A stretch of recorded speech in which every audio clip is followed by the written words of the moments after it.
Liberal Dan Radio presents Fat Man Rant. The Louisiana Democratic Party is a mess. Under the leadership of Katie Bernhardt, and I use the term leadership very liberally, we've managed to just sink further and further down. And one of the issues that is currently going on is in the Louisiana House District 91 race. There is a lot of attention being thrown there and not a lot of attention paid in other districts by the party in and of itself. And that's part of the problem. It's because you have a lot of these districts where Republicans ran unopposed. And it's not that I think that Democrats are going to win in these other districts. The state's gerrymandered. But if you had people running in these Republican districts that could help get out the Democratic vote, it would help the statewide Democrats that are running. But I know one of the statewide Democrats running for governor happens to be a black man. And from what I've heard when I interviewed Devontae Lewis, who won the Public Service Commissioner race, and from hearing statements from Gary Chambers, it's that Katie Bernhardt doesn't think that a black person can win statewide in the state of Louisiana, and as such doesn't think it's important to support such things. Now, whether or not that's actually true or not, I can't speak for what's in her heart, but I can only report what those other people have said, and what we saw what the Louisiana Democratic Party do in those elections was they changed the rules twice on Gary Chambers and Devontae Lewis to prevent them from getting the endorsement. And they did what they needed to do the first time to get the endorsement, so they changed the rules again so that everybody got endorsed. And it was absolutely ridiculous. And the same sort of crap is going on now. So now we're focusing all this attention on one race, and this is the most progressive district. It's probably the safest district in the entire state of Louisiana. No effort should be spent by any Democrat in this race, except for those maybe running. Like, the state party shouldn't even be concerning itself with this race. But they are. Why? Because the current incumbent, Representative Landry, for a brief moment became an independent candidate, became an independent person, was registered no party. She's still progressive. She wasn't fighting against the policy and positions that the Democratic Party held. She just was annoyed at the state party, like I am, like a lot of other progressives are too. I didn't blame her for doing it. I left the Louisiana Democratic Party for years because they endorsed unrepentant convicted felon Edwin Edwards for Congress. It was one of the most ridiculous things they could have ever done. Now, this was before Katie Bernhardt came into the picture, but still, I came back into the fold. I wanted to be able to vote in the 2020 primaries, even though the Louisiana primaries are later in the season and really don't matter, but I still wanted to be able to cast that vote. So there's nothing in Representative Landry's history in this seat that shows that she's somehow disloyal to the issues that the party supports.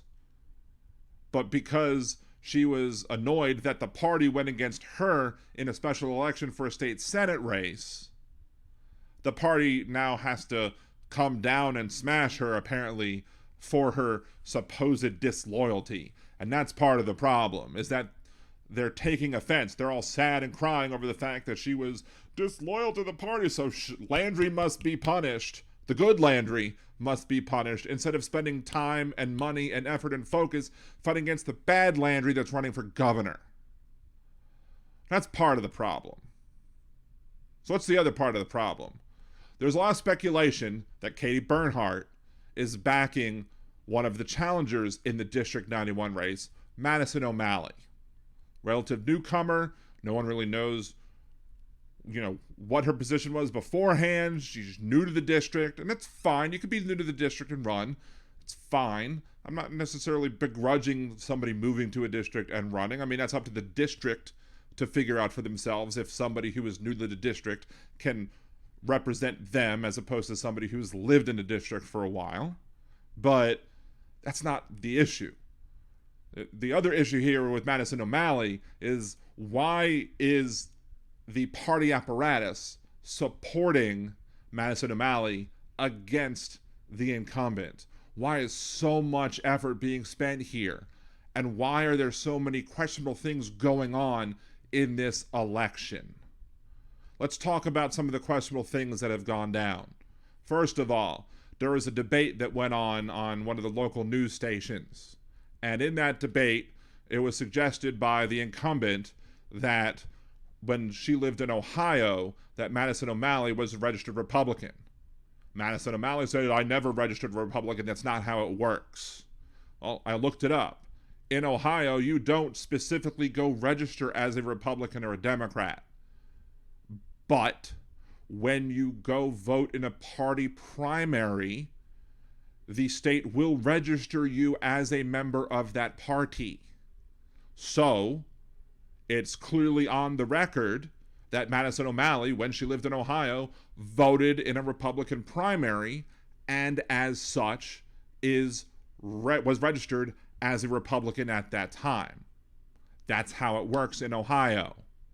Now, do I begrudge people from going from Republican to Democrat? No. I wish more people would do so. I wish more people would see the light and move from the right to the left. I wish that would happen more. We should not be attacking people for doing that. We should be embracing people who do that.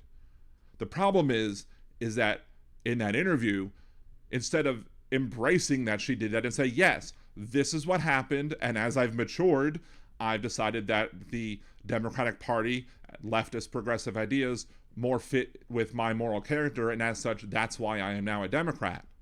And then it would have gone away. But no, she had to misrepresent what goes on in Ohio, which makes me question, what else is she misrepresenting? While on that same interview, that same debate on the local news station, she claimed that Representative Landry voted in support of an open carry law. And that wasn't true. She claimed that Representative Landry voted yes on that bill. In reality, Representative Landry voted yes on an amendment that looked like it would make the open carry bill more restrictive, but on final passage, Representative Landry voted no. But Madison O'Malley is still running around trying to claim that Representative Landry voted yes. That is her spreading around a falsehood. Now, say it once, I can give you, maybe you made a mistake, maybe you read it wrong, maybe you were told bad information. But if you keep repeating the same misinformation multiple times, that makes me question if you're being honest or truthful, or makes me question that you're lying, makes me question your integrity, makes me question why you're in this race in the first place. But here's another thing that I just saw in the past day or two. Of all the candidates in the race, there are 3 candidates in the race. Representative Landry loaned herself like less than $1,000 to the campaign. Ed Carlson loaned himself maybe about $4,000, $5,000 or so. Not a whole heck of a lot. Madison O'Malley loaned herself over $127,000 for this race. A legislator in the state of Louisiana is a part-time position being paid less than $20,000 a year for a 4-year term. So over 4 years, you're going to make less than $80,000. Maybe close to $60,000 to $75,000, maybe. I don't know if that includes stipends or not or whatever, but basically at the end of the day, there's no way you recover that money in the payroll that you're getting as a legislator in the state. So why would you loan yourself $127,000 in an election? Well, the only reason I can think of off the top of my head is that there are people who have promised her that if she wins, that they're going to give her campaign contributions. But if those people made those campaign contributions now, it would hurt her chances to win that election. Am I right? I don't know. I can't say whether I'm right or not. Is there another explanation that makes more sense, that is perhaps less sinister? I don't know. But why would I trust that? Why would I believe that there's a less sinister explanation if she's been going around doing those other things I talked about? Being dishonest about the vote, being dishonest about the party registration.